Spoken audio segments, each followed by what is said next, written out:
अस्सलाम वालेकुम viewers, welcome again to आपके अपने YouTube channel clinch conception with Fatima Ali. तो इससे पहले हमने लेक्चर 1 में जेंडर स्टडीज़ का पूरा सिलेबस डिस्कस किया था और लेक्चर 2 के पार्ट 1 में हमने पढ़ा है कि जेंडर और सेक्स में डिफरेंस क्या है, व्हाट इज़ जेंडर स्टडीज़ और डिफरेंट डायमेंशंस हमने जो है वो डिस्कस किए हैं। और इन सब की लिंक्स जो हैं आपको डिस्क्रिप्शन बॉक्स में मिल जाएंगी और आप जेंडर स्टडीज़ के प्लेलिस्ट में आप पूरी जो है वीडियोस जेंडर स्टडीज़ रिलेटेड देख सकते हैं। तो बात करते हैं कि जेंडर इक्वालिटी क्या है। तो इसकी डेफिनेशन ये है कि equal enjoyment by women and main of socially valued goods opportunities resources and rewards, कि जो भी हैं वैल्यूज़ गुड्स और सर्विसेज, जॉब अपॉर्चुनिटीज़ आ जाएं या कुछ भी, तो वो इक्वल मिलना चाहिए जो भी जेंडर हैं उनको। ठीक है, मेल है, फीमेल है या ट्रांसजेंडर है तो उनको मिलना चाहिए। लेकिन होता क्या है कि जेंडर बायस जो हैं वो यहाँ पे एक्टिविटीज़ होती हैं। तो जो मेल हैं उनको ज़्यादा जॉब की सीट्स मिलती हैं और जो फीमेल हैं उनको कम जॉब की सीट्स मिलती हैं। ठीक है, उनके काफ़ी सारे रीज़न हो सकते हैं जो हम टाइम टू टाइम डिस्कस करेंगे और आपको फिर बताती जाऊँगी कि कौन कौन से टर्म्स यूज़ होते हैं और उनको किस तरह से हम लोग डिफ़ाइन कर सकते हैं। अच्छा जी, जेंडर इक्वालिटी का हरगिज़ ये मतलब नहीं है, पॉइंट नंबर 2 लिखी है मैंने, कि जो मैन और वुमेन है वो सेम है। हम उस बात को डिनाई कर ही नहीं रहे। हमने सेक्स और जेंडर के जो है डिफरेंस में ये बात क्लैरिफाई की है कि बायोलॉजिकल डिफरेंसेस एग्जिस्ट करते हैं। ठीक है, जो भी जेंडर है उनके। लेकिन being the city of any country, right to vote, equal opportunities under the rule of law, जो है वो हर सिटीज़न का राइट है जो कि उनको इक्वली मिलना चाहिए। ठीक है, तो अपॉर्चुनिटीज़ और रिस्पॉन्सिबिलिटीज़ जो हैं वो इक्वली डिस्ट्रीब्यूट होनी चाहिए। ठीक है, तो यहाँ पे इस तरह से बात नहीं हो रही है कि जो है फीमेल को जो है वो सुपीरियरिटी मिलनी चाहिए या प्रेफरेंस मिलनी चाहिए इन टर्म्स ऑफ जॉब्स और एनीथिंग, या कोई मैन है तो उसको जो है वो प्रेफरेंस मिलनी चाहिए या नेपोटिज्म या फेवरेटिज्म होनी चाहिए। ऐसा कुछ नहीं होना चाहिए। Under the rule of law equal treatment होना चाहिए। तो जो है हम उसको फिर कहेंगे कि जेंडर इक्वालिटी जो है वो अचीव हुई है। अच्छा, और एक पॉइंट है कि ये तब तक अचीव नहीं हो सकती जब तक कि वुमेन एम्पावरमेंट नहीं आ जाती। अच्छा, जब तक वुमेन एजुकेशनली स्ट्रांग नहीं होती, मोटिवेट नहीं होती फॉर वर्क, और वो इन्वायरमेंट उसके वर्क के हिसाब से या सिक्योरिटी इश्यूज जो हैं वो मिनिमाइज नहीं होते, तो तब तक वुमेन के लिए जॉब अपॉर्चुनिटीज़ भी उस लेवल की नहीं आती, क्योंकि अनस्किल्ड और अनएजुकेशनल जो है वो होने की वजह से। तो वुमेन एम्पावरमेंट के लिए उनको क्या करना चाहिए, उनको जो है वो मोटिवेट करना चाहिए टूवर्ड्स एजुकेशन, और जो मतलब स्मॉल जो बिजनेस हैं, एंटरप्रेन्योर्स जो हैं उनको सपोर्ट करना चाहिए ताकि जो है वो वुमेन एम्पावरमेंट अचीव हो। ठीक है, और फिर क्या होगा कि उसके लिए हमें क्या करना है, इंस्टीट्यूशनल प्रैक्टिसेस जो है वो चेंज करनी है। ठीक है, और इंस्टीट्यूशनल जैसे कि जॉब की अभी बात की तो वो इक्वल होना चाहिए। ठीक है, अगर जैसे कि वुमेन हैं तो उनको नेशनल असेंबली में या सेनेट में जो है वो सीट्स भी मिलनी चाहिए, और जो वुमेन है उनको टॉप मोस्ट पोस्ट असाइन होना चाहिए, सीईओ ऑफ द कंपनी। ठीक है, तो वो भी उनको जेंडर बायास होने के बगैर उनको जो है on the merit talent base पे जो है वो दिया जाए, और जो भी मतलब जेंडर है उनको equally skills, opportunities, education provide करनी चाहिए ताकि जेंडर इक्वालिटी आए। और इससे क्या होगा, हमारे कंट्री की जो है वो जीडीपी भी इंक्रीज़ होगी, क्योंकि जितने भी लोग हैं अगर वो इक्वली पार्टिसिपेट करेंगे तो वो करेंगे पार्टिसिपेट या नहीं करेंगे तो पॉजिटिव और नेगेटिव इम्पैक्ट आ सकता है। अच्छा, अगर हम बात करें कि first women gender studies department कहाँ पे और कब बना, तो 1970 में women faculties at San Diego State University SDSU US में जो है वो बना। उसके बाद 1977 में नेशनल वुमेन एसोसिएशन जो है स्टडीज़ एसोसिएशन बनी, और उसका फर्स्ट कन्वेंशन जो है 1979 में हुआ है। अभी 600 जो है वो women related departments, libraries, universities और जो हैं वो US में है। और जेंडर स्टडीज़ का स्टेटस इन पाकिस्तान क्या है वो अभी हम आगे चल के उस पर भी बात करेंगे। अच्छा जी, अभी हम बात करते हैं gender study versus women study, जो कि डिफरेंट ज़्यादातर पूछा जाता है एग्ज़ाम में। आई थिंक अभी 2023 के पेपर में भी इससे रिलेटेड कोई क्वेश्चन आया। तो इसको डिस्कस करते हैं कि जो जेंडर स्टडी है वो थर्ड वेव ऑफ फेमिनिज्म का जो है वो कंट्रीब्यूशन है, और वुमेन स्टडी जो है सेकेंड वेव ऑफ फेमिनिज्म का थॉट था।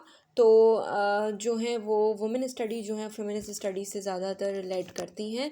उसको फर्दर डिस्कस करते हैं हम कि जो जेंडर स्टडी है उसमें जो है वो क्या करते हैं, डिफरेंट जेंडर्स की स्टडी आ जाती है। उसको समरी करेंगे हम आगे जाके, उसको समराइज़ करेंगे, समरी में देखते हैं, ठीक है। और वुमेन स्टडी जो है वो 1960 में स्टार्ट हुई, ठीक है। और इसको अगर हम समराइज़ करें जेंडर वर्सेस वुमेन स्टडी को, तो हम ये कह सकते हैं कि जो जेंडर स्टडी है वो जो है जेंडर आइडेंटिटी पे फोकस करती है, जेंडर रिप्रेजेंटेशन पे फोकस करती है। वुमेन स्टडी जो है वो रोल्स, एक्सपीरियंसेस और अचीवमेंट्स पे फोकस करती है वुमेन की इस सोसाइटी में। अच्छा, multi disciplinary nature of gender study में हम उसको फर्दर देखते हैं कि जेंडर स्टडी जो है वो वुमेन स्टडीज़, मैन स्टडीज़ और क्वायर स्टडी को जो है वो ये सारी चीज़ें जेंडर स्टडीज़ में आ जाती हैं, ठीक है। क्वायर स्टडी क्या है उसको हम फर्दर क्वायर थ्योरी में डिस्कस करेंगे आगे जाके, जिसमें LGBTQI जो भी टर्म्स हैं वो हम उनको भी डिस्कस करेंगे। अच्छा, कुछ यूनिवर्सिटीज़ जो हैं वो डिफरेंट डिपार्टमेंट्स के साथ जेंडर स्टडी को डिस्कस करते हैं, ठीक है। और कुछ जो हैं वो मतलब सेपरेट जो डिग्री है जेंडर स्टडी की वो ऑफ़र करते हैं। जेंडर स्टडी डिफरेंट सब्जेक्ट के साथ ओवरलैप करता है और डिफरेंट सब्जेक्ट्स के साथ रिलेट करके हम पढ़ सकते हैं। तो इंग्लिश लिटरेचर के साथ भी इंग्लिश लिटरेचर के जो पायनर्स हैं, स्कॉलर्स हैं, वो इंग्लिश लिटरेचर के हिस्ट्री में जेंडर का जो रोल है उसको बाद में बताते हैं। और सोशल साइंसेस के जो स्कूल ऑफ थॉट हैं उनसे इनका पॉइंट ऑफ कन्वर्जन कुछ चीज़ों पे आता है, कुछ चीज़ों पे पॉइंट ऑफ डाइवर्जन आता है, कुछ पे ये लोग एग्री करते हैं, कुछ पे ये लोग एग्री नहीं करता है, ठीक है। तो डिफरेंसेस एग्जिस्ट करते हैं। सोशल साइंसेस वाले फिर सोसाइटी के हिसाब से जेंडर डिस्क्रिमिनेशन कहाँ पे हो रही है, बायसनेस कहाँ पे हो रही है, जेंडर स्टीरियोटाइपिंग कहाँ पे है, ठीक है। और सोशल जो स्ट्रक्चर है, पेट्रियार्की रूल है मतलब, तो उस वजह से। अच्छा, ये सारे टर्म जो है वो इनका क्या मतलब है। पेट्रियार्की रूल मतलब जहाँ पे जो है वो मेल जो है वो ऑनर ऑफ हाउस और जो भी सोसाइटी को रन करने के लिए, ठीक है। और बाकी जो भी टर्म्स हैं अगर आपको कोई समझ में नहीं आता आप कमेंट में भी पूछ सकते हैं, और एक अलग से भी मैं वीडियो बनाऊंगी जिसमें सारे टर्म जो हैं वो डिफाइन किए जाएंगे। अच्छा, हिस्ट्री के जो पायनर्स हैं वो फिर देखते हैं कि हिस्ट्री में जो है वुमेन का क्या कंट्रीब्यूशन था, क्या उनके साथ डिस्क्रिमिनेशन हुई और क्यों उनको निगलेक्ट किया गया। और जो इकोनॉमिक्स और पॉलिटिकल साइंटिस्ट हैं, पॉलिटिकल साइंटिस्ट जो हैं वो पॉलिटिक्स के हिसाब से देखते हैं कि वुमेन को राइट टू वोट अगर नहीं दिया जा रहा तो उससे फिर क्या हो रहा है, पॉलिटिकल बायसनेस हो रही है। और more than half the percentage जो है वो राइट टू वोट से क्या है, वो उनको राइट टू वोट नहीं दिया जा रहा, उनसे महरूम है, ठीक है। और पॉलिटिक्स में भी जो है वो क्या आ जाता है फिर दोबारा से मेल की जो है वो ज़्यादा ज़्यादा उनका जो है वो कंट्रीब्यूशन आ जाता है और फीमेल निगलेशन आ जाती है। तो उस डायमेंशन में देखते हैं पॉलिटिकल साइंटिस्ट के जो ऑथर्स हैं और जो भी पायनर्स हैं। अच्छा, इकोनॉमिक्स जो हैं वो एज अ कंज्यूमर और प्रॉफिट पॉइंट ऑफ व्यू से फिर जेंडर्स को देखते हैं। तो इन सारी डिग्रीज़ के साथ जेंडर स्टडी को पढ़ाया जा सकता है। तो हम उस बात पे फिर कंक्लूड करके कह सकते हैं कि जेंडर स्टडी जो है वो मल्टी डिसिप्लिनरी इन नेचर है, और इसको बेहतर है कि हम डिफरेंट सब्जेक्ट के साथ एज अ डिफरेंट डिग्रीज़ के साथ हम एज अ माइनर पढ़ाएं, ताकि ज़्यादा से ज़्यादा लोग इसको पढ़ें और वुमेन सेंटर्ड इश्यूज़ की, जेंडर सेंटर्ड इश्यूज़ की जो है अच्छा, अभी ज़्यादा से यहाँ ज़्यादा पे लोगों को इकोनॉमिक्स को नॉलेज हो, मतलब उनकी सेंसिटिविटी का अंदाज़ा इकोनॉमिस्ट हो। को मैंने इकोनॉमिक्स का है, और जो है वो सिटीज़न को सिटी कह दिया। अभी इसको पकड़ के मत बैठ जाना आप लोग, आप जो है वो कॉन्सेप्ट पे ज़्यादा फोकस करें, ठीक है। तो जो है अभी बात करते हैं आगे status of gender study in Pakistan. तो उसमें हम देखते हैं कि जो फर्स्ट जो इंस्टीट्यूट जो है 1986 में बना, ठीक है, जिसको हम IWSL कहते हैं, इंस्टीट्यूट ऑफ वुमेन स्टडीज़ इन लाहौर।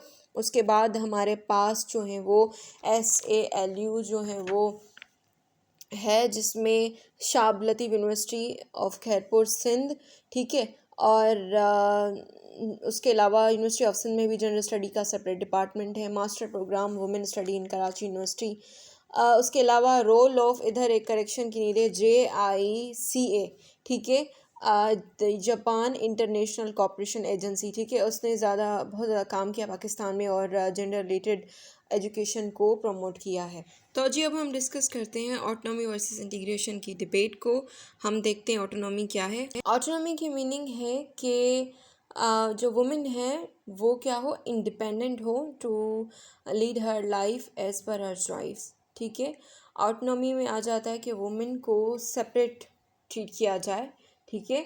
और ऑटोनॉमी के एग्जांपल में हम कह सकते हैं women universities, women related educational institutes, women related health care departments, hospitals, opportunities, जो भी वुमेन सेपरेटली वुमेन को देखते हैं। अभी ऑटोनॉमी एक बेहतरीन एग्जांपल हम कह सकते हैं, पाकिस्तान में जो भी पिंक बस सर्विस इंट्रोड्यूस हुई है वो भी मतलब ऑटोनॉमी मतलब as a separation of women की एग्जांपल तो हम कह सकते हैं।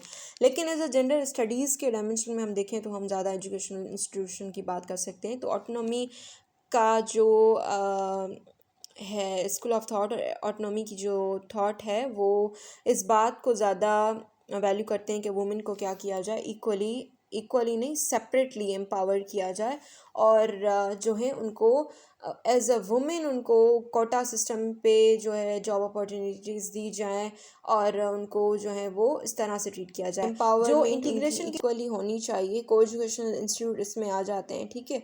और जो हमारे सिविल सर्विसेज अपॉर्चुनिटीज़ हैं, जो भी डिपार्टमेंट्स हैं उनमें जो है वो क्या है, मेल और फीमेल कंबाइनली काम करते हैं। जो जितने भी ऐसे इदारे हैं जिनमें दोनों जो हैं कंबाइनली काम करते हैं, तो वो इंटीग्रेशन का थॉट प्रोसेस है कि दोनों को जो है वो इक्वली ट्रीट किया जाए, ना किसी को प्रेफरेंस दी जाए, ना किसी को जो है वो निगलेक्ट किया जाए, दोनों को इक्वली इंटीग्रेट किया जाए, ठीक है।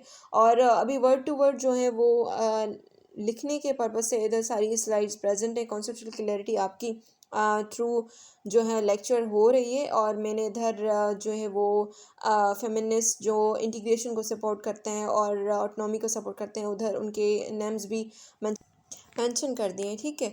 तो अभी यहाँ पे इस वीडियो को एंड करते हैं। आप इस चैनल को लाइक करें, सब्सक्राइब करें, कमेंट करें, अपने दोस्तों के साथ शेयर करें और ज़्यादा से ज़्यादा इस चैनल पे आने वाली वीडियो के लिए अपना नोटिफिकेशन जो है बटन ऑन कर दें। और जो है नेक्स्ट वीडियो है उसमें हम देखेंगे कि सेकंड हमारे पास सिलेबस में जो टॉपिक दिया गया है उस पर बात करेंगे। और तब तक के लिए इस वीडियो को यहाँ पे एंड करते हैं। Thanks for watching.